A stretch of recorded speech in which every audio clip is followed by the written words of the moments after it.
Okay, we're back. We're live. It's Wednesday. If it's Wednesday, it must be Energy Day. I don't care what kind of conferences they have going on at the convention center. Today is Energy Day. The real deal. You're right. That's Ray Starling, co-host, and at the far side, we have this honor of having Marco Mangelsdorf here in the studio with us, thanks to the Asia Pacific Clean Energy Summit, who brought him to us this week. Am I right? Exactly. It's so much nicer when you're here. Thank you. It really is. A pleasure. Okay, well, let's talk about the biggest news of the week and maybe the month and maybe more, LNG. So you were there, Marco. Yeah. I didn't. I wasn't actually there to hear the announcement. Ray, were you there? I was there. Let's take it from him. Okay, what happened? Well, it was just announced that the governor was not in favor of having LNG. It was sort of a sidetrack that he thought we did not need to go down because we had to get moving faster with renewables. So that was it in a nutshell. That was the big bomb. Was it at the beginning? What are we going to call it? Is energy running out of gas? Was our secondary. Our primary title is Turbulence the Day After, but our secondary title is Energy Running Out of Gas. So did he make these statements at the beginning of his talk, his welcoming address, or at the end? It was in the middle. Yeah. In the middle. So it was, it was part of his overall conceptual thinking about energy and where we need to go. And that was something that he wanted to, I guess, get out there. Well, I mean, you could say that he just comes in to make these one-liners, but Marco and I were talking about this earlier. That's a pretty heavy position statement there at a heavy venue, all of a sudden. So the question is, is this governor all in on energy? I would say absolutely. Yeah. I think he has shown that energy issues in the state are something very high on his agenda, and that he's determined to make his imprint in terms of where the ship of state is going to go, in which direction to veer, this direction or that direction, away from these shoals towards this clear water. And I think on both LNG and also the merger docket, he has taken very clear, visible positions as far as his preferences and his the directions he doesn't want to go in. Well, where does it fit? I mean, there was some talk after the NextEra announcement. I'm not sure that's the right word. The NextEra statement of position, that he was only speaking his mind, that it was only his opinion, and that he just wanted to express himself. But that's hard to accept because he did that in the COA room at the Capitol. He did that where press conferences take place. He did that on multiple press releases. The entire press corps was there. And just as, on Monday, the entire energy community was there. It wasn't an accidental aside. It was intended to have a maximal effect in both cases. Mm-hmm. And I think he spoke in both cases. This administration doesn't like NextEra, my administration, and I think this administration doesn't like LNG. That's not an opinion. That's a governmental act. What do you think? Well, that's what governors are supposed to do. Are they? Yeah. I mean, the PUC is supposed to make those decisions, isn't it? The PUC has a docket with this very issue, and there are all kinds of pleadings. Millions have been spent to argue this, and hundreds of thousands of pages of interrogatories and answers, and I mean, the whole, 28, 29 interveners, including one at this very table. Okay, a lot of people put in a lot of time thinking and advocating positions, but hey. Well, but he can express an opinion. It's a strong opinion, but he does not make the decision, obviously. Did he say that? Did he say, look, I just want to express my opinion. I don't make this decision. No, I'm sure he wanted to be as persuasive as he could, but ultimately it's a regulatory function. It's not an administrative function. It's not. It's PUC in both cases. I had That's right. a colleague of mine who's very much in the game, so to speak, observed to me in the past day or so that the governor could be seen as acting almost like the fourth PUC commissioners, because we have three, of course, Lorraine Akiba, Mike Champley, and Randy Awase. And the question is whether he was acting like just one of the commissioners or whether he was acting like a chair commissioner.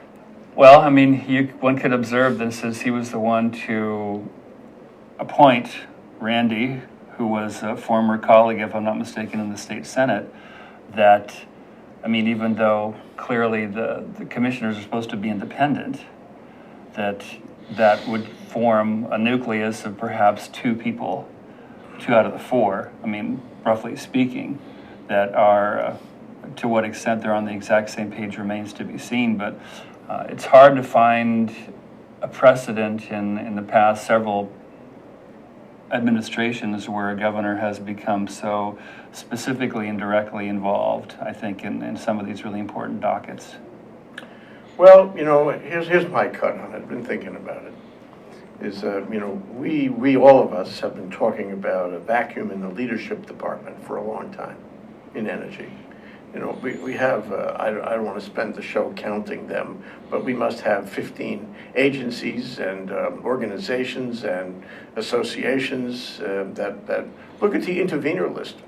A lot of people are in the mix. A lot of people are potentially somebody who could contribute policy, make a statement on policy, do leadership, And we haven't had anybody that really has stood up and said, follow me, boys, watch this. I'm going this way, and you'll follow me. You should follow me. I mean, the Jack Burns approach. He was understated, but people followed him. And I think that David Ige is trying to find a kind of paradigm of leadership here. It's his kind of leadership. And it may not be walking around the 4th floor and the 3rd floor and the 2nd floor trying to it may not be going, calling the chair of the PUC at 11 o'clock at night. It may not be like that. But it's his statement in a formal setting where he says, I feel this way, see if you agree with me. If you don't agree with me, tell me. But not a lot of people are going to disagree with him, actually, I think. It's too hard. It's too politically hard. So I think what he's doing is he's inventing a form of leadership for him. And this is the way he will turn the state. Whether or not he is authorized to make decisions in advance of the PUC or overrule the PUC, which I don't think he is, but he's just doing it like Frank Fosse style. He is, and I think you're right. I think in a sense he is expressing leadership that we've always complained wasn't there. And I understand the argument that he has a lot of sway with the commissioners, but at the end of the day, they make the decision, and they have to do it based on the record that's before them. But the governor can certainly say, this place has been chaotic about energy for a long time, and I think this is the way we need to go. And I'm happy to see some push in that direction, because as you said, we've been looking for somebody to stand up and take a leader role in this whole thing. And we at one time we thought it was going to be Lieutenant Governor Schatz, and he went on pretty quickly he did, and unfortunately we didn't have anybody that could easily step into his shoes. So I think this is good. It's going to obviously have a lot of discussion around it, and but the docket's still open, and it has to be laid out in a way that is legally correct, and ultimately the commission will make the decisions. I'm not sure how I would feel if after, I don't know, 6 months more, a year more in the next era docket, The commissioners voted seriously and with all the formalities pertinent thereto to approve the deal. I mean, that would be consternation at the least. Didn't they hear what he had to say? Are they ignoring him? Are they arguing with him? How does he feel about that? He must be ticked off. They didn't listen to him. He is the governor. He made a serious policy statement, and now they're ignoring. How could they do that? And of course, as we talked, they got 6-year terms, and if he's reelected, 2 of them, 3 of them, all 3 of them, right, will have to be reappointed in his second term. So that has a kind of an influential effect. What do you think, Marco? There's a lot at stake, and if you look at perhaps the more macro political perspective, we can hark back to one of his nominees being turned down by the state senate, and no incoming governor likes to see that happen because they lose essentially kind of a glow and take a hit politically. And then regarding the 30-meter telescope has been, I think, nothing short of rather fiasco-like for this administration. He clearly, in my opinion, was trying to kind of bend over backwards and be accommodating to the Native Hawaiians and others who have been protesting it. And I think it came back to bite him.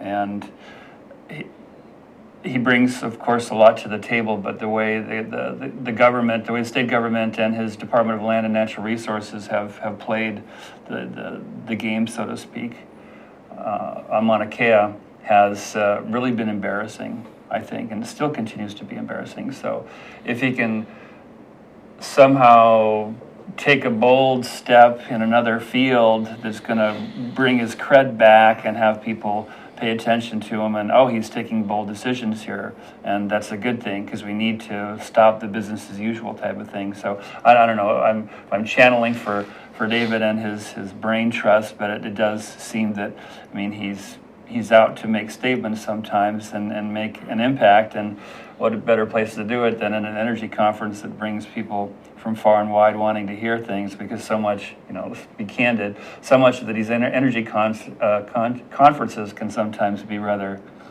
put you to sleep. So when the governor comes and says, ain't going to go there, it gets people's attention. And he says this at 8 o'clock in the morning, too. Yes, that's right. That's right.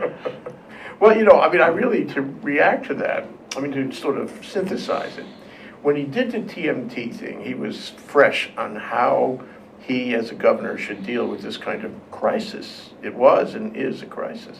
And he decided he'd go up there and try to do social work with them, try to mollify them, try to use his power as a governor and a person, and, somebody raised in the islands to kind of connect with those guys on the mountain. And in that way, get them to back off and see the light as he saw it. It didn't work at all. Zero. The New York Times had an editorial criticizing him for failing to come to a decision on the matter, for failing to take a position on the matter.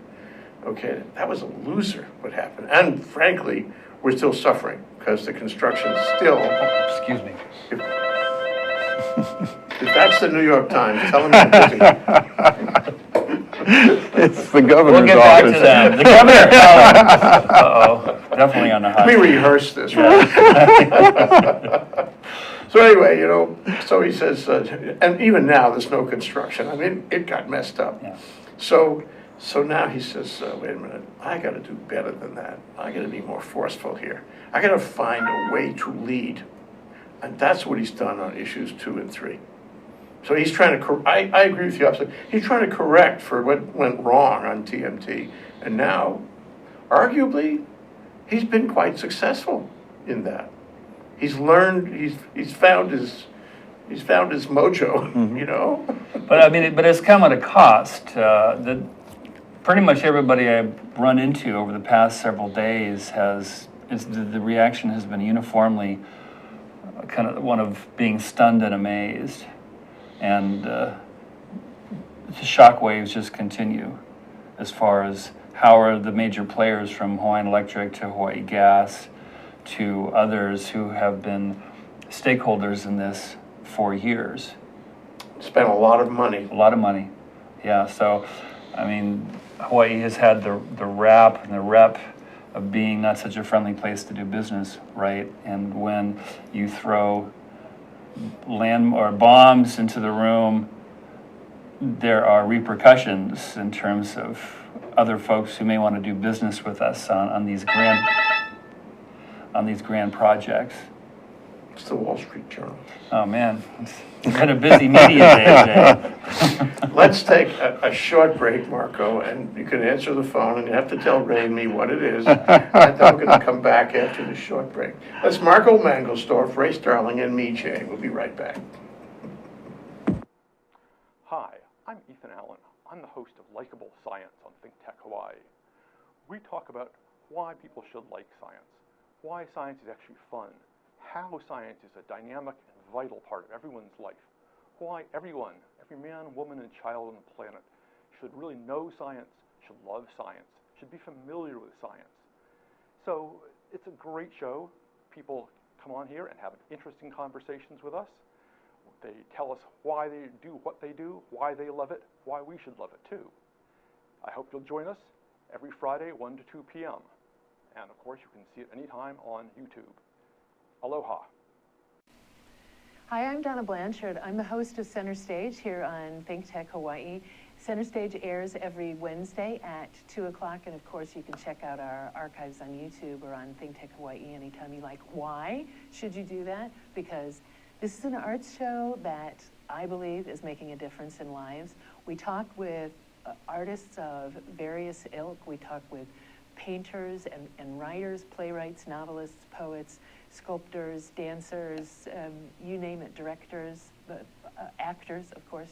And we don't only talk about what people do, but we talk about how they do it. And my favorite part of the conversation, we talk about why they do it. And it's really common on this show to hear people say, wow, I didn't think about it that way. And it's very common to hear people afterwards who have seen the show say the same thing. And I hear all the time that people are inspired by the conversations that we have. So why don't you join us and be inspired too? That's Center Stage on Wednesdays at 2 o'clock. We'll see you Center Stage. Back, we're live, and everybody's phone is off, I think. And Sharon Moriwaki has joined us in the gallery. Hello, Sharon. Hey, Welcome Sharon. back. Hey, Michael. Hi there. Okay, so you know the thing you touched on a minute ago, I think is very interesting. So there's going to be reaction. All we have now is stroke number one. We don't have reaction. Any ideas about what the reaction is going to be like? For example, from the press. I imagine there's got to be an editorial forthcoming from the Star Advertiser on this. Yeah. I love to predict editorials. And others, you know, how could Dwayne Shimagawa not talk about this? By the way, PBN broke the story very early. It was almost instant. Yes. To their credit. Yes. So, query, what kind of reaction are we going to have, and how is that going to affect the field? First of all, about Dwayne, I think he has a chip embedded that allows him information before virtually anybody knows. He's amazing. Yes. He's amazing. He's well connected, and people like him because he's very likable, and so he gets it first. Well, I think the three big reactions which people are really looking to get that feedback, that analysis, are from Hawaiian Electric, from NextEra, and from the gas company. And they had to come up with something in response because they can't just realistically say, no comment. So typically, if you don't have anything to say and you're still kind of in a state of shock, you come up with something rather milquetoast. We're studying it. We still believe in it.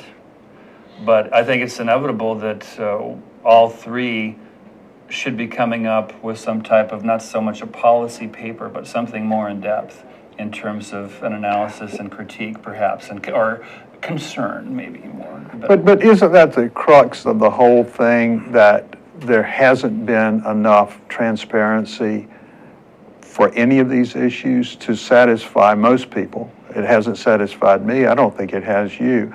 There needs to be more honesty put on the table about where we're at, where we want to go. And I think perhaps that the governor may be pushing not against things happening, but making sure that if they happen, there's enough facts on the table that are clear, that we all think together this is the way to go. And I honestly don't think, and I certainly haven't talked with the governor about this or been in conversation with anybody who actually knows what the governor is really thinking, but it just seems to me that we need more information about how this thing is going to work. And the information has not been forthcoming to satisfy most of the people that I've talked to. I'm still waiting for something to come out of the regulatory process that answers most of these questions. And if it does, I think the governor, I don't think he would stand in the way of factual evidence coming forward that says, hey, this is the only way for us to really get where we want to go. He's not going to say, well, I don't want the deal anyway. He's going to, I think, be rational about it. And again, it's not his ultimate decision. It is a regulatory process, and the commissioners will make that decision. But hopefully it will be on a very transparent, factually based case. Well, you know, there's a distinction between the two issues here. You're talking about the deal, the merger. If you're talking about LNG, you know, we're talking about that, yeah, we're talking about that at the same time. Sure. We're in the same ball of wax on that. The LNG, I don't know if he's doing the same thing. It's different. In the merger, I really think that what he did, and the merger came first. Remember, he's still shaping his way of doing leadership, and he's perfecting it with each of these strokes, I think. So in the case of the merger, what he's saying is, wait a minute, let me give you the other side of this. Let me shake this sucker up. Let's really get all the facts on the table. They don't want to give information. You know, it's clear they're resisting all these requests for information. So I'm going to say, Oh, there he is. we're back. Okay, I want to say that we lost power during an electrical energy show, but we're back, we're live, and we're still talking to you. And who among you can remember where we were? Transparency. I don't know, transparency, yeah. Okay. Yeah, so what do we need in transparency? Do we need to have, I mean, is transparency, I think the context you mentioned that, is we need to know what NextEra is doing, talking about, thinking, what their plan is. You know, Correct. Exactly what they're going to do, and arguably we don't have that because they just haven't been forthcoming with it. And David Ige, my theory now, David Ige threw his position on the wall because he wanted to shake things up. Well, I think that's a perfect segue into the unprecedented motion that Jeff Ono filed last week, if memory serves, just last week, asking the commissioners to put HEI Chairwoman Connie Lowen, CEO of NextEra, Jim Robo, under oath and depose them because there was a lack of transparency according to the consumer advocate. And I've spoken to some of my utility friends about that, and they're just kind of shaking their head. I mean, where does it end in terms of confidential not only negotiations, but discussions between two CEOs as far as the possibility of a merger? And I'm not either dissing Jeff Ono's request or supporting it, but I mean, we're clearly in uncharted territory when it comes to requests for information, like you pointed out, the thousands of information requests, the 40,000 some odd pages on the merger docket alone, and now wanting to put the two main players under oath and ask them questions, which I would think both the applicants would be perhaps, again, I don't have that knowledge for sure, but will they argue against to the PUC? Will they file a motion opposed? Because ultimately it's not Jeff Ono's call, it's the commissioner's call as to whether he's going to agree to this motion from the CA or not. But I mean, it's unprecedented, really. Well, it's unprecedented here, but On the Around the country, mainland, the utility that I worked for back in North Carolina, Carolina Power and Light, our CEO he was in virtually every case that went before the PUC. He was the star witness. He was the first witness. And that lent a lot of credibility to what the whole company was trying to say. The CEO would get on the stand and he would tell the story. He would summarize the story and subject himself to being cross-examined.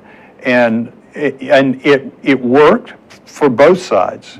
There was transparency. People were able to ask him questions.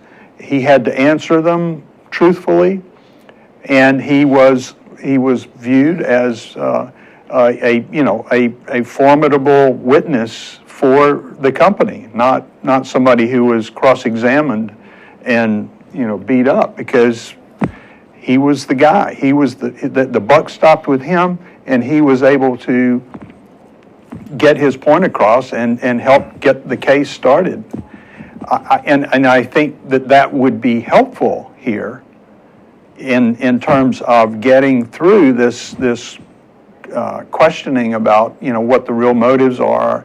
What are you really doing? Why don't you tell us more? Why don't you give us the big plan? I think that would be helpful to the utility to do that.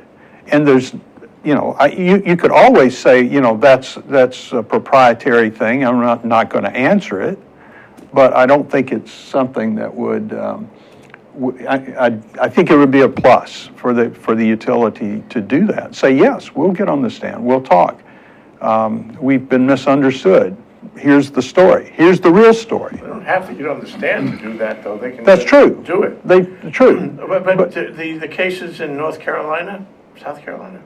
North and South Carolina. North and South Carolina. If there's somebody in Hawaii, the two of them are interchangeable anyway. Well, there were two different places. Trust me. Trust me. So, was that on a motion? And it was with subpoena? I don't know. No. It wasn't. It was the utility put their star witness on right up front. It's different. In this case, the consumer advocate has filed a motion for the issuance of a subpoena. This is not I understand, friendly because they don't feel like they're not going to get it otherwise. Yeah. And what I'm saying is you should turn that on its head. You should say, but look, Connie Lau speaks for the company. The Nextera, the CEO, speaks for the company. We're the guys. The buck stops here. We can tell you what you want to know. Ask the question, we'll answer it. I'm concerned, Ray, that this will be a kind of a hamburger deposition, looking for raw meat. Could be. It shouldn't be. Consumer advocate shouldn't make it that way. It should be truly trying to get at the facts that we all say we want to hear. And I guess if I ask this question, if you were Hawaiian Electric or if you were Nextera, you would appear. No sweat. I'm glad you asked. I'll be down there. You want documents? Otherwise you look like you're trying to hide something, and maybe you're not trying to hide anything. I'm wondering whether this will pull the rug out from the deal, because whatever they've been doing, it's been careful and lots of advice. Whatever they've been doing, and for them to change their position on that it's a new time. Well, it's also important to take note that there are 3 weeks, count them, 3 weeks of evidentiary hearings planned from late November into December that would give many people the chance to speak before the full commission. He's referring, of course, to the 28 intervenors. And even if the principals were not going to seek raw meat, they would. And by the way, I think, tell me if I'm right, this is a public hearing. This isn't quiet. Well, it's public to some extent. If you look at the procedural order, only those people with, quote, formal business attire will be allowed in the room. Now, I don't know if those, the guards or the people at the door will have a list of maybe photos in terms of is this acceptable or not. But I mean, it's I hadn't heard that. It's true. It's true. That's So I'll have to interesting. look sharp. But I think He'll get a haircut. He'll get a haircut. Nobody will recognize you. I think one could observe perhaps that the consumer advocate has asked, I believe they're up to 11 or 12 rounds of IRs. And Just from them. the CA and Henry Curtis and Life of the Land, I think, have been running neck and neck, but I think the CA has pulled out ahead. And clearly, Mr. Ono has been going after information that he feels has been less than forthcoming. So he maybe goes this direction, different directions. And ultimately, and I think this is quite evident in his 548 pages of testimony, that he sees some rather substantial shortcomings. And it has some logic that he'd rather get clearer responses, more transparent responses sooner rather than later. So hence, let's file the motion now to compel. Let's give the PUC the opportunity to act on that if they so choose, months before the evidentiary hearings start. Well, maybe they'll, I don't think this is going to happen, but it's a logical possibility that this will sort of show them that it's better to disclose everything now on a voluntary basis and then negotiate for the withdrawal of the subpoena. I don't think that's going to happen. I think there will be the subpoena will be enforced. They will show up. Everybody and his uncle will get a pair of shoes, come down there, will come down there and ask questions. And furthermore, I think I heard you say in response to my question about whether it's public, I think the press will be there. Oh, yeah. And this will be the big theater. This will make the Gridiron show look like a piker. Everybody will want to know. It won't just be the energy community. It'll be everybody. Everybody who's ever cared about PV, ever been mad about anything about energy, they'll all be there. It won't be pretty. That's what I think. Right. and that's why I think that if that's so, if you accept that, the query is that New York Times, is there going to be a deal? Will the deal survive the subpoena? Well, the next big date is next Monday. That's August 31st, and that's the day when the applicants will be required to file rebuttal testimony. And I don't think I'm giving away too much by observing that the applicants have been working fast and furious to come up with rebuttal testimony to as many as 28 interveners, including 2 state agencies and then the consumer advocate, so 29 parties. So there's going to be this monumental document dump on Monday. And the usual reporters will be diving into it. I'll be diving into it, looking especially at how they treat the consumer advocates' testimony, our own, of course, the Hawaii Island Energy Cooperative, and then DBED and the Office of State Planning. Those are the biggies to me. 3 Ring and Ringling Brothers comes to mind. Would you ever have expected this? You talk about like proceedings on the mainland. Had there ever been an approval process for this kind of transaction like this? This is really special. I can't imagine it going like this elsewhere. It's not friendly. It does happen whenever mergers, when people want to merge, that's the time when the regulators can get things that they could never get in a rate case. It's a very interesting comparison to compare this with the Comcast deal, where Comcast was going to acquire, in a quote merger, Time Warner. It's a big deal, huge deal. I don't know if it's bigger, maybe even bigger than this, because it's national. A lot of units are concerned. A lot of broadcasting is concerned. If you checked out the public record, like 2 weeks before it collapsed, there would be nothing in there to indicate that it was. There'd be complaints, and people were saying, this is not anti-competitive and all that, but nowhere near the level angst, nowhere near the level of fire. And then it collapsed suddenly, and without a whole lot of fanfare in the press, it just collapsed. And I think that was a deal where somebody spoke to somebody quietly. Maybe the White House was involved, who knows? And the chair of the FCC said, okay, let's just not do this. And it went down quietly, very super civilized. and that was a really big deal. This isn't the same thing. That was a national deal. Well, but the country wasn't at stake. I think the state here, something has to come out of this whole process, or we're not going to make it, because we've got to move forward with the renewable energy. We've got to do whatever it takes to get us to that point where we've got 100%. But the Comcast thing, it was just, they wouldn't let them merge, and that was it. And nothing bad happened. If we don't get it right here, I think bad things could happen. The lights could go off and not come back on. And that's, Don't that's say things more like serious. that during a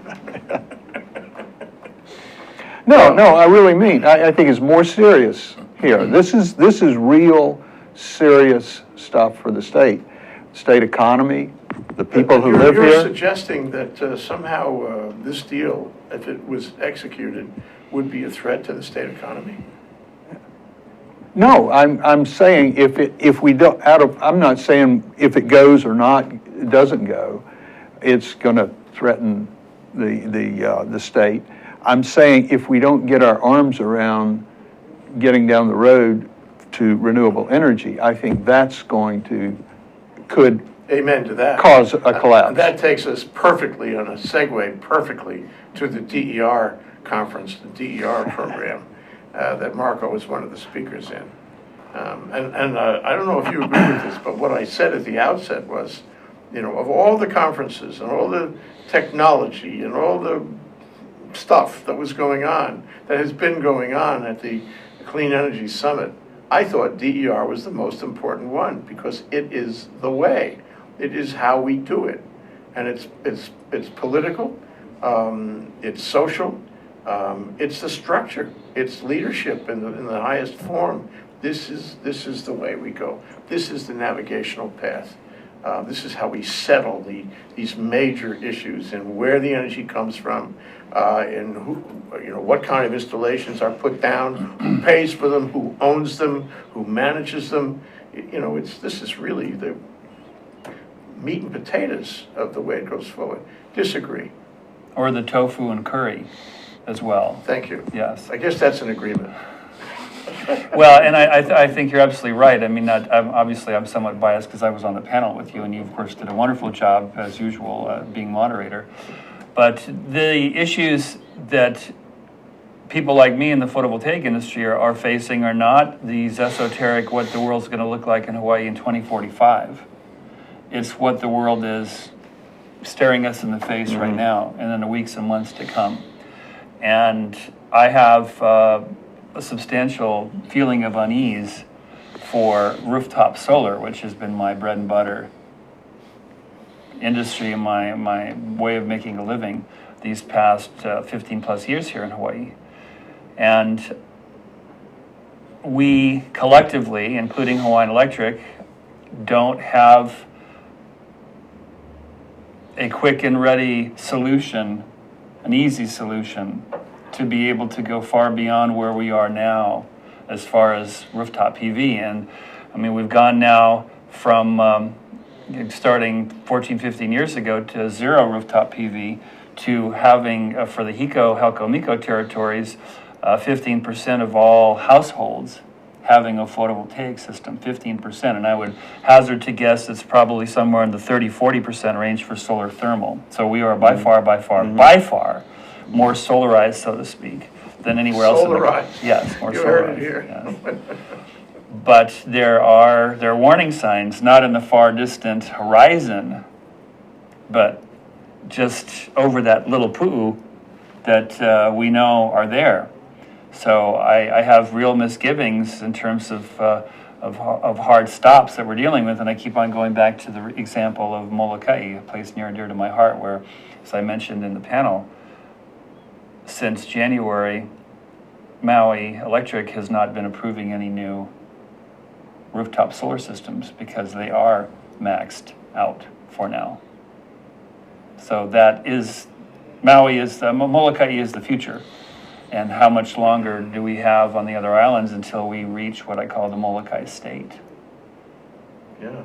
Well, it's funny. I did a number of interviews around the summit, and I found there were a lot of people there that understood exactly what you're saying, and that their companies were trying to solve that problem, and they were trying to integrate renewables. I mean, they weren't talking about. Well, there was one guy actually talked about integrating renewables and fossil fuels together, managing them together, recognizing as a matter of reality that Hawaii was going to have fossil fuel for a while, and other places in the country were.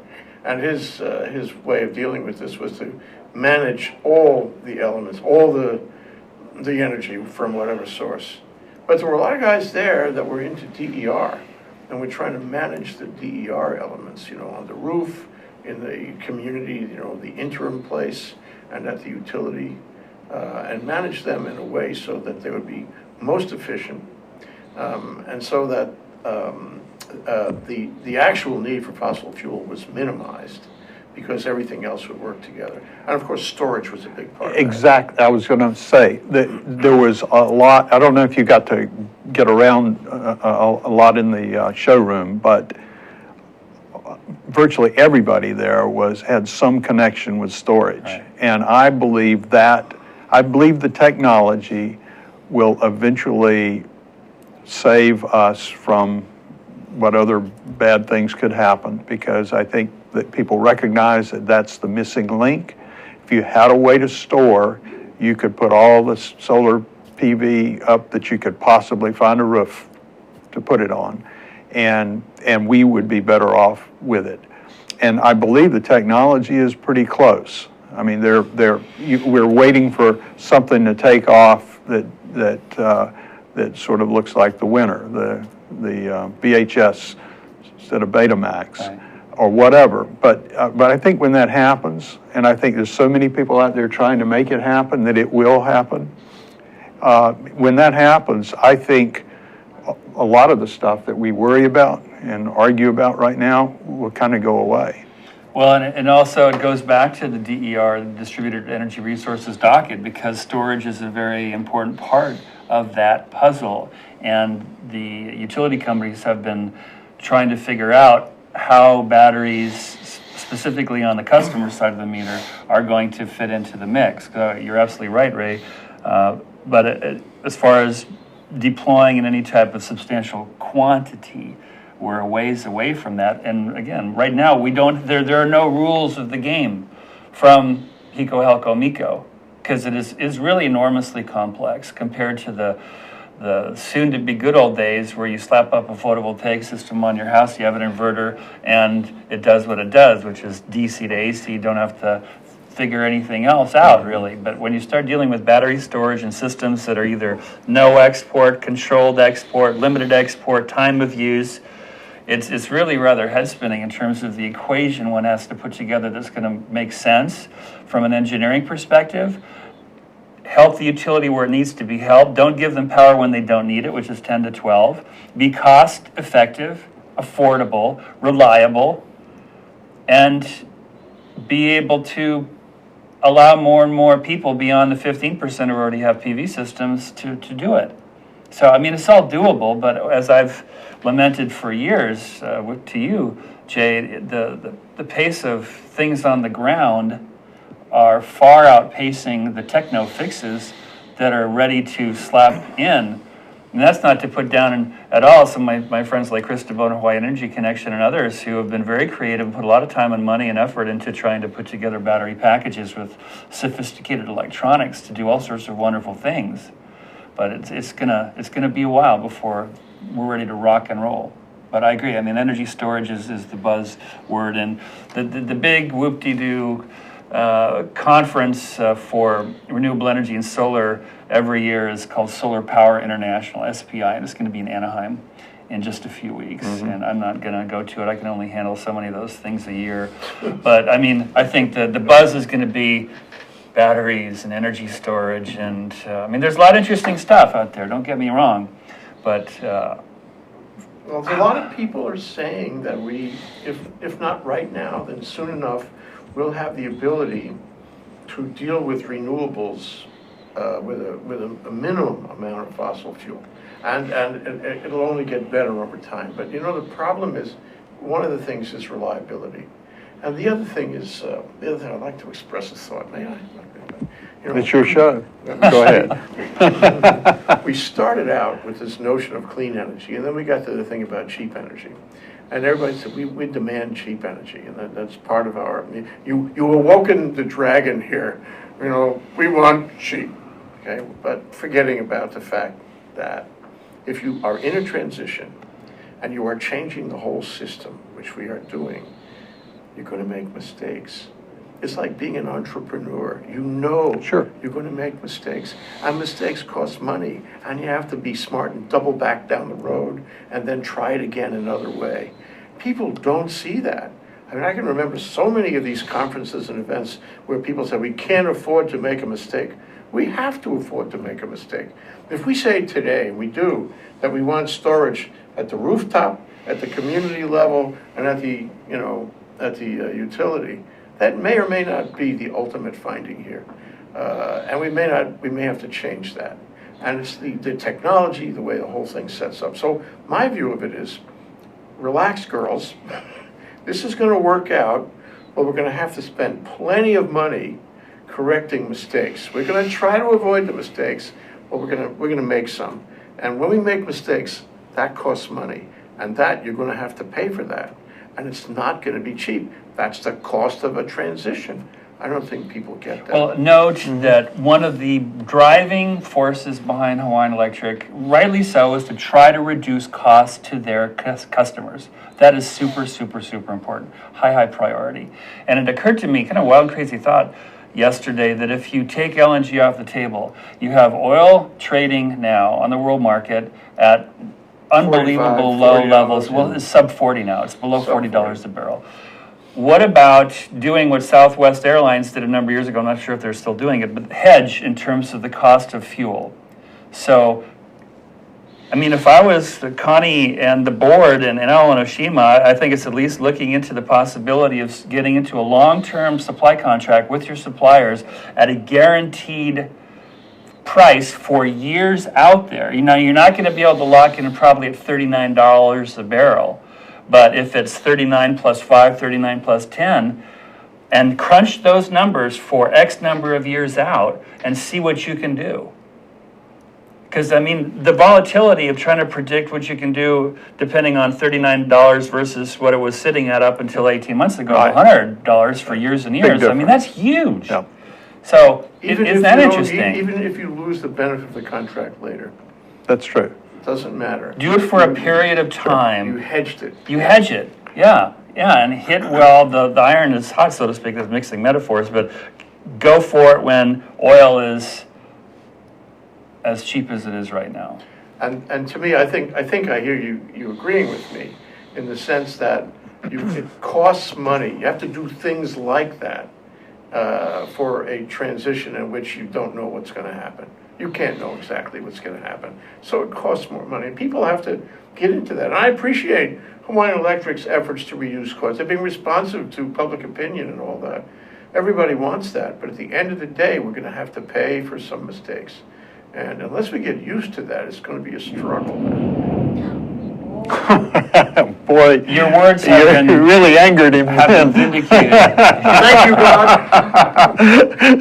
I guess there are people who agree with me. Wow, that's perfect timing. Okay, why don't we cut this off before it cuts us off? That's Marco Mangelsdorf, Ray Starling, and me, Jay. We have explored things I didn't think we would explore. Thank you guys for engaging on these important issues. Yeah. Thank you, Jay. Good, Great. good. Enjoyed Do it it. again soon.